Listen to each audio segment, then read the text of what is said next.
In this trial, the prosecution proposes that we unseat the Vice President elected to office by more than 32 million Filipino people, more than the number of votes cast for the sitting President, and much greater than any of the votes secured by each of the members of the House of Representatives who now are here to prosecute her and seek to undo this people's choice. Sa makatwid, ang malinaw na layunin sa likod ng mga paratang na ito ay ang pagpapatalsik sa isang vice-presidenteng inihalal ng mahigit 32 milyong Pilipino at bunga ng kanilang malayang pagpapasya. Counsel for respondent has 15 minutes and we will give you the same latitude we gave counsel for the prosecution for an additional 3 minutes should you so need it. You may proceed, ma'am. Thank you, Your Honor. Your Honors, fellow Filipinos, good afternoon. As we begin today the impeachment trial of the Vice President, and in the days ahead, this court will undertake its constitutional task of receiving and weighing the parties' evidence, and ultimately to decide whether these pieces of evidence justify either a judgment of conviction or acquittal, guided only by its members' conscience and their solemn oath to do impartial justice. The present undertaking of this court, therefore, not only carries the weight of the Constitution, but also the imprint of our nation's history, because the Filipino people have shown that they never forget. We, as a nation, never forget. But why is the act of remembering important? What does it matter to our history and to ordinary Filipinos? Because in this trial, the prosecution proposes that we unseat the Vice President elected to office by more than 32 million Filipino people, more than the number of votes cast for the sitting President, and much greater than any of the votes secured by each of the members of the House of Representatives who now are here to prosecute her and seek to undo this people's choice. Sa makatwid, ang malinaw na layunin sa likod ng mga paratang na ito ay ang pagpapatalsik sa isang vice-presidenteng inihalal ng mahigit 32 milyong Pilipino at bunga ng kanilang malayang pagpapasya. Whatever one's political persuasion is, the reality is that the prosecution now comes before this court to remove a vice president chosen by an overwhelming number of the electorate.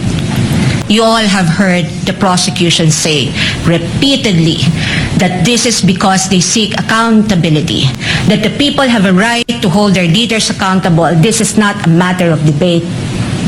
Indeed, the people have a right to demand accountability from their leaders. What we have yet to hear from the prosecution, however, is this. When the Constitution declared under Section 1, Article 11, that public office is a public trust and that public officers and employees must at all times be accountable to the people, serve them with utmost responsibility, integrity, loyalty, and efficiency, act with patriotism and justice, and lead modest lives, the Constitution does not only speak to the Vice President. It also demands the same standards from the prosecutors. Being public officers themselves, the public prosecutors and the members of the House of Representatives are also held to the same constitutional standard. And so we must remember what history tells us. This is not the first time that members of the House of Representatives have attempted to remove the Vice President, and in a manner not compliant with the Constitution. In a July 25, 2025 decision, the Supreme Court unanimously declared in Duterte versus House of Representatives, GR numbers 278353 and 278359, that the impeachment proceedings in the House of Representatives were tainted with grave abuse of discretion, rendering the articles of impeachment that the House transmitted last year to the Senate as void ab initio. Early this year, the Supreme Court unanimously denied with finality the House of Representatives' motion for reconsideration of that decision, with a reminder that while impeachment is a powerful democratic process to call out corruption and grave abuse, impeachment can be abused, and that impeachment should never be abused to maintain the hegemonic dominance of greed by shaming those who occupy high government positions into preventing them from doing what they were sworn to do. But perhaps the most enduring reminder of the Supreme Court that we must not forget in the entire course of this trial is that, in the words of the court, the rule of law that does justice is our lodestar, and that justice includes accountability. Justice includes fairness. Without fairness, there is abuse. This fairness is what our democracy is all about.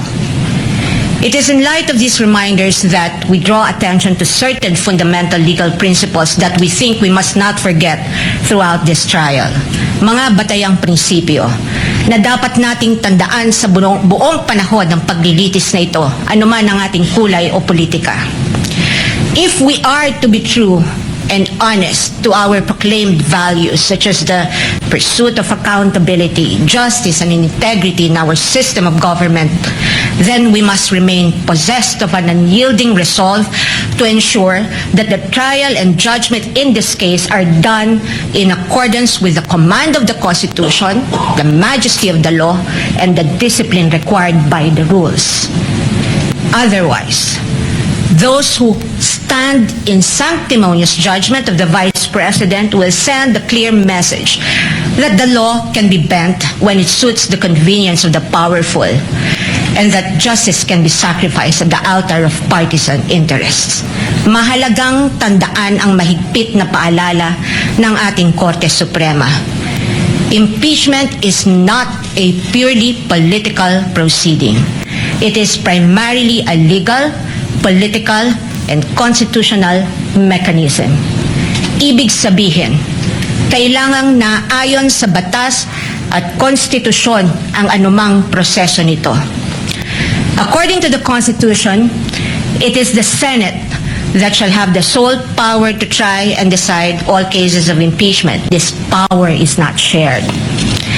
The Constitution gives no other body, department, tribunal, agency, or a mere committee of any of these institutions the power to try an impeachment case. The House merely initiates, the Senate tries. Yet, we have seen the Committee on Justice conduct what its chairperson, the lead prosecutor in this case, described as a mini trial, which, as we all had witnessed, became a vast fishing expedition of alleged evidence that were not even part of the impeachment complaints under its consideration, and which the respondent accused was made to answer. In that mini trial, we saw how the purported pieces of evidence were curated to construct a narrative against the Vice President even before this case reaches trial. The articles of impeachment presented before this court as an exercise of the House's power to initiate impeachment cases are therefore, in sober truth, the product of an impermissible intrusion of clear constitutional boundaries. Over the course of the impeachment trial, the prosecution will attempt to convince this court and the court of public opinion that the allegations in the articles of impeachment are supported by materials they obtained during their mini trial, and that evidence exists to sustain a judgment of conviction. They will claim that the notices of suspension and disallowance issued by the COA and the COA decision denying the Vice President's appeal of that disallowance support their accusations, with the release of that decision by the COA conveniently timed and coinciding with the committee hearings.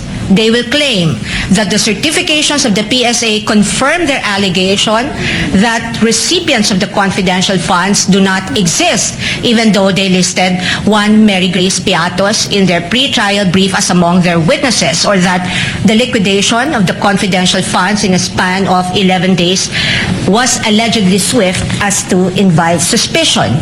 The prosecution will assert that the supposed NBI findings of similar signatures across a number of acknowledgement receipts submitted to the COA are supportive of their conclusion that the disbursements of the confidential funds were irregular.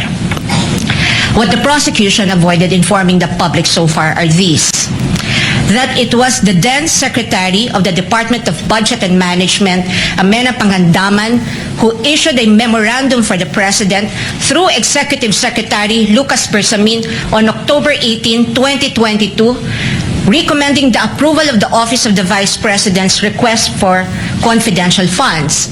That the Office of the President did in fact approve that recommendation of the DBM through a memorandum from the Executive Secretary dated November 28, 2022, and signed by the former Executive Secretary Lucas Bersamin by order of the President. That on December 13, 2022, the DBM issued a special allotment order number SARO-BMB-C-22-001-2004, signed by former Secretary Amena Pangandaman to cover the request of financial assistance, subsidy, and confidential funds of the OVP that, notwithstanding the impending end of the fiscal year, the confidential funds were nonetheless released to the OVP on December 20, 2022 under this documented approval process. That the COA decision is far from being final, that there is a pending motion for reconsideration of that decision that, assuming arguendo, the COA denies that MR today, or while this trial is ongoing, as could plausibly happen under the circumstances, the respondent accused still has legal remedies available under the law and rules and can file a petition to question the validity of any forthcoming resolution of the COA on the MR under Rule 64 via petition for certiorari under Rule 65 of the Rules of Court, and more importantly, that nothing in the notice of disallowance or COA decision states any findings of supposed misuse of confidential funds as confirmed by Attorney Gloria Camora when she was asked on this point during the committee hearing on April 14, 2026. Across all other articles, the prosecution will lay a landscape of what it deems to be their evidence in support of their speculations and conclusions. We are not strangers to all these accusations precisely because this was not the first time these narratives were foisted into the minds of the general public. We have heard the same tales and stories of these accusations since 2024, when the House conducted its Quadcom hearings and most recently the mini trial of its Committee on Justice. But what we must not forget amid all these accusations is the fundamental legal principle that the burden of proof never shifts. The burden of proof never shifts. He who accuses must prove his allegations with evidence that meets not only the degree of proof required, but also meets the evidentiary standards of admissibility, credibility, relevance, materiality, and competence. We therefore should not lose sight of the core principle that the burden of proof is on the prosecution, and unless it discharges that burden, the accused need not even offer evidence on her behalf, and she will be entitled to an acquittal. This is the law then. This is the law now. And the underlying principle for this burden of proof is simple. Under our Constitution, every accused is presumed innocent until proven otherwise.